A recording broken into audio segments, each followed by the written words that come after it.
oceans roar, but boundless oceans roaring wide between my love and me.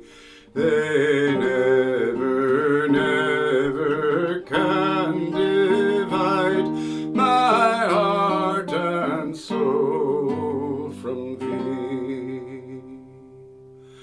Farewell, farewell, Eliza dear, the maid that I adore.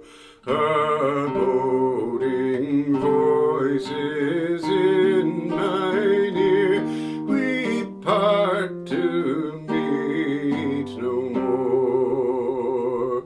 But the latest throb that leaves my heart, while death stands victor by, that throb, Eliza,